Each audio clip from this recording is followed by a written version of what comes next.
Hi ဒီနေ့မနေ့ကတနင်္ဂနွေနေ့ဖြစ်ပြီးတော့ကျွန်တော်အလုပ်နာရဲကိုပျော်ရွှင်ခြင်းနိုးကြားခြင်းနေနဲ့စတင်စီမမနေ့လည်းဖြစ်ပါတယ်။ဘာဖြစ်လို့လဲဆိုတော့ကျွန်တော်တို့ခီးသားကြမယ်လို့ပလန်ထားတဲ့နေရာကိုမရောက်ဖြစ်ပဲနဲ့မထင်မှတ်တဲ့မထင်မရှားနေရာတစ်ခုကိုကျွန်တော်တို့တငယ်ချင်းတွေစုထင်အောင်ထင်မှရောက်သွားကြတာမို့လို့ဖြစ်ပါတယ်။ဒီနေရာကအမိတက်နာမည်ပြတာမျိုးလည်းမရှိပါဘူး။ဒီမနေ့ခီးတော်မှုတွေကျွန်တော်တစ်နေ့လုံးစာဆိုင်ကယ်တစ်စီးငှားထားပါတယ်။ကားတစ်ခုကကျွန်တော်တငယ်ချင်းကူညီနေမို့90% short စီပဲပေးခဲ့ရတာပါ။အိမ်ရထွက်တော့နောက်တနေရာပေါ်တာတွေကိုဝင်ချိုဖြစ်ခဲ့ပါတယ်။လန်ခကြီးမှာအလုတ်ကိစ္စစာရဲဆန်နဲ့မိတူကူရင်ဆိုင်ကယ်စီပြေးဖြစ်ရင်းနဲ့အနီးနားတောင်ပေါ်တနေရာကိုသွားကြမှုတငယ်ချင်းတစုပြိုင်သူဆုံးဖြတ်လိုက်ကြပါတယ်။ဆိုင်ကယ်စီရင်လေတဖွေးဖွေးနဲ့ရဲလမ်းတစ်လျှောက်ကနေလေးတွေရဲတစ်ပင်တောတောင်တွေကကျွန်တော်တို့နှွေးထွေးရဲ့မေတ္တာတွေအရေးတွေပေးနေတယ်လို့ခံစားရတဲ့ vibe မျိုးပဲဖြစ်ပါတယ်။ကျော်လာတဲ့ဒီတောင်ပေါ်မှာလူတွေတိတ်စီကားနေရမျိုးလည်းမဟုတ်ပါဘူး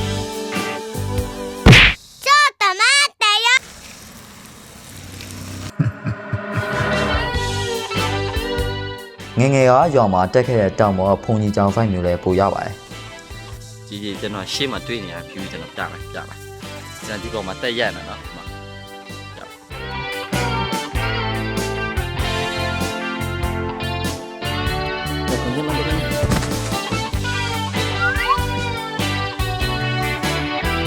ဒီတောင်ပေါ်မှာအေဂျင့်မှုကိုပေးရတဲ့ပြိုင်နဲ့တည်းဒီတောင်ပေါ်ကမြင်ရတဲ့ကမ်းခြေမြင်ကွင်းကကျော်တို့အတွက်ရင်သက်ရှုမောစရာပါ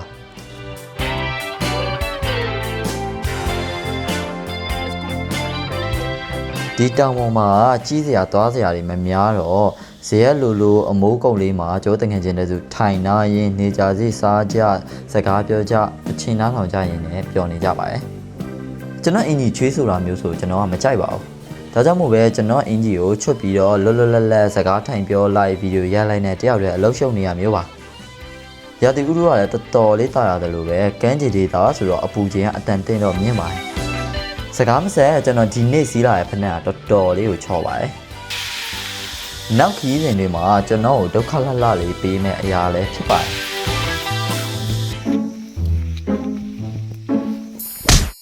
ပေါ်ဖတ်စတာအရင်ချော်လို့ကျွန်တော်လမ်းလျှောက်ပြီးတော့ပြန်မှာဒီတောင်ပေါ်လေးမှာမိနစ်30လောက်ကြာတော့ကျွန်တော်နောက်တနေရာကိုခီးဆက်ကြပါတယ်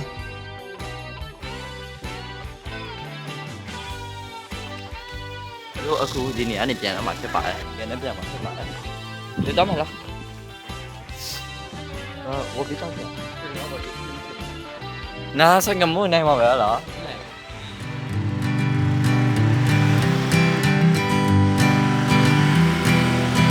အပြန်လန်းအောင်တောင်စင်းဆိုတော့ဆိုင်ကန်အချိန်လေးနဲ့လေတဖွေးဖွေးနဲ့စီးလာတဲ့အခိုင်တက်အောင်တောင်ပေါ်တက်လာတဲ့ပို့ပြီးတော့မိုက်တယ်လို့ခံစားရစေပါတယ် Some days I got no use အဲ့နဲ့တောင်ရလန်တော်ဘက်လောက်မှာတွေ့ရလမ်းကြောလေးတစ်ခုကိုကျွန်တော်တို့တငယ်ချင်းတစုစူးစမ်းတီးကျင်လို့ဝင်လာရင်မြင်လိုက်ရတဲ့အမခန်းမြင်ဝင်းတွေစိမ့်ပြနေတဲ့ပင်လယ်ကြီးကကျွန်တော်တို့လှမ်းခေါ်ကြိုးဆိုးနေတယ်လို့ပါပဲ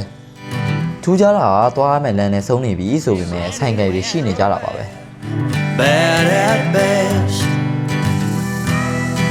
ပြီးတော့ဘေးဘက်ဘေးရန်မှာတောကြံတွေကလည်းချင်းစီရိုးတွေပိတ်ဆို့ကင်ရထားပြီးတော့မဝင်ရန်တားမိတဲ့စာတွေလည်းကတ်ထားကြပါတယ်ဒီဆိုင်ကယ်ရရတဲ့နေရာကနေမြင်လိုက်ရတဲ့ရှုခင်ကြောင့်တငယ်ချင်းတစုမပြန်ဝန်းတော့ပဲနဲ့ချန်ရှင်သိရင်သိပါစေကွာမိဝါရင်လူငယ်သဘောတဘာဝရစူးစမ်းခြင်းကြောင့်စွန့်စားခြင်းကြောင့်ပြောကြမယ်ဆိုပြီးတော့အကြောင်းပြချက်တပွေးတစ်ပိုက်နဲ့တွားကြမှုဆုံးဖြတ်လိုက်ကြပါတယ်ကျော်တို့ကတောင်ပေါ်မှာကမ်းခြေရအောက်ခြေမှာဆိုတော့တို့တောင်ပေါ်ဆင်မှုခီးစပြင်ပါတယ်ခါမှာတင်အောင်ကျူးမယ်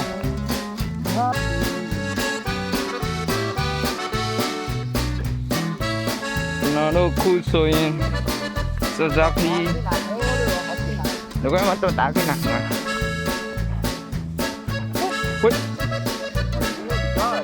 ဒီတောင်ကကျော်တို့ထင်ထားတဲ့အများကြီးပုံမှန်ဆောက်ပါတယ်မတ်တက်ရမယ့်နေရာလည်းတော်တော်လေးရှားပါတယ်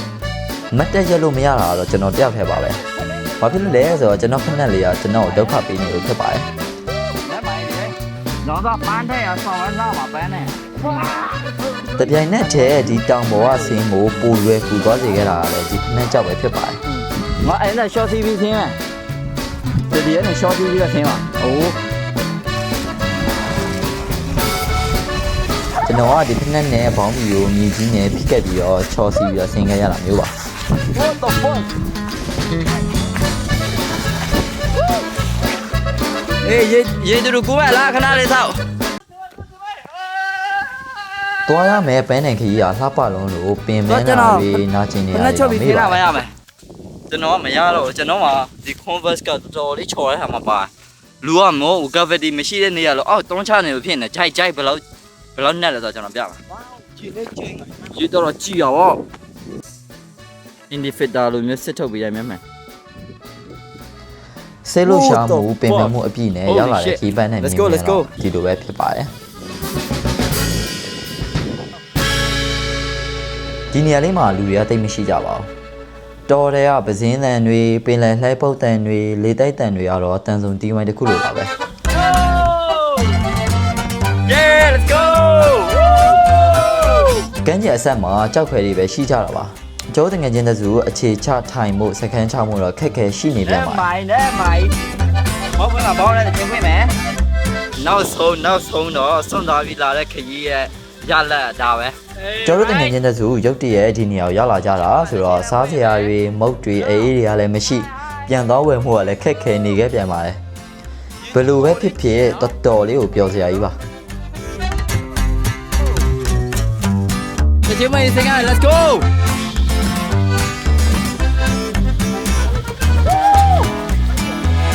ဘူရလေးကြောက်ပဲ ကျော်တို့ရေကူးကြတယ်တချင်းတွေဆိုကြတယ်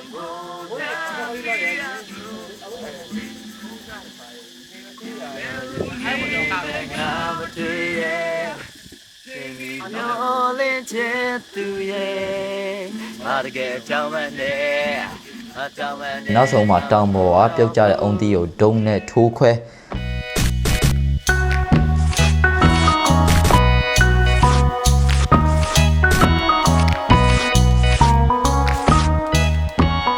ရလာတဲ့အုံးရည်32ဆက်ကိုတငယ်ချင်းတစုမျှတောက်နေရတာကတော်တော်လေးရလာတွေ့ပြီးတော့တော်တော်လေးပျော်ရွှင်တဲ့ခိုက်တန်လည်းဖြစ်ပါတယ်ပြီးတော့အုံးသီးတွေစားကြရှုခွင်းနေကြည့်တချင်းရင်လည်းဆိုဖြစ်ကြပါတယ် မာမေပဲချစ်ပဲ Please tell me all the bad, never good. Fill my head full of every single doubt, yeah. Please say အဲ့နဲ့အချိန်ပိုင်းညာတစ်ခုကြာလာတော့ကျွန်တော်ရေစာတဲ့ပြဿနာလည်းတော်တော်လေးဆိုးပါတယ်အဲ့ရေစာတဲ့ပြဿနာကြောင့်ပဲကျွန်တော်ပြန်ဖို့ဆုံးဖြတ်လိုက်ကြပြန်ပါတယ်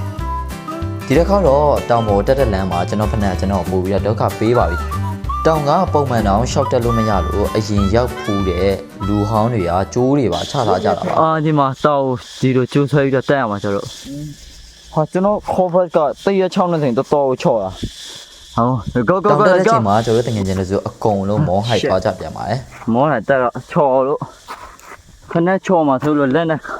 ကုန်းပြီးတော့တက်ပင်လက်ကန်ခါနာဒါမှမိုက်ပါရဲ့မဖနာသင်္ကန်းသာပါပဲကွာ အဲ့နဲ့တငယ်ချင်းတို့ဆိုတောင်ပေါ်ပြန်ရောက်လို့ရလာတဲ့ပီတိတွေကလည်းပျော်ရွှင်မှုတွေနဲ့ကိုပြည့်ရှင်နေကြတာပါပဲ ဆိုင်ကကြီးသေးလား ဒီခီးစဉ်မှာကျွန်တော်တော်တော်လေးကိုပြောတယ်ဒီခီးစဉ်ပုံစံ5ပုံစံ adventure ဖြစ်တဲ့ပုံစံကကျွန်တော်ဘွားရဲ့အိမ်မက်လိုကျွန်တော်အမြဲတမ်းမျှော်လင့်ထားတဲ့ပုံစံနဲ့ခီးတစ်ခုဖြစ်ပါတယ်ကျွန်တော်ဘွားမှာဒီလိုမျိုးအမြဲသွားကျင်ခဲ့တာလားအဲ့ဒါကြောင့်ပဲဒီခီးကဘွားရဲ့အတိတ်ပဲဆိုတာဘာလဲဆိုတော့မိခွန်ရဲ့အဖြစ်တစိမ့်တတေတာဖြစ်တယ်လို့တောင်ကျွန်တော်ခံစားမိစေတဲ့ fight မျိုးပါပြီးရတဲ့ကျွန်တော် 7-Eleven ကိုအမြင်ရှာတယ်အမြင်သွားကြတယ်ရေတွေအေးတွေစုံဝယ်ကြတယ်အဲ့အနေနဲ့ကျွန်တော်ဆိုင်ရှိမှတင်လူရတောက်ပြီးတော့ပွဲချဝါကြပါတယ်အဲ့နဲ့တိတ်လည်းမကြပါဘူးကျွန်တော်ဆိုင်ကလည်းပြန်အားရမယ့်အချိန်နဲ့နီးကပ်လာပြီဆိုတော့ကျွန်တော်အိမ်ကိုအမြင်ပြန်လာကြပါတယ် တော့ကဲဘိုင်ဘိုင်နော် ဒါကြောင့်မို့ဒီဗီဒီယိုရဲ့နောက်ဆုံးမှာကျွန်တော်တို့ခရီးသွားတာကိုသဘောကျသူပြီးဒီဗီဒီယိုကြည့်နေသူတွေလည်းခရီးတွေအများကြီးသွားနိုင်ကြပြီးတော့ဘဝအမောတွေပြည့်နိုင်ကြပါစေလို့ကျွန်တော်ဆုတောင်းပေးပါတယ်ဒီနေ့ဗီဒီယိုလေးထပ်ပြီးတော့ကြည့်ကြင်သေးရဆိုရင်လည်း like and subscribe လေးလုပ်ပြီးတော့စောင့်ကြည့်လို့ရပါသေးတယ်ကျေးဇူးအများကြီးတင်ပါတယ်ခင်ဗျာနောက်ဗီဒီယိုမှာပြန်နေဆုံတွေ့ကြပါမယ်အကုန်လုံးကျေးဇူးတင်ပါတယ် bye bye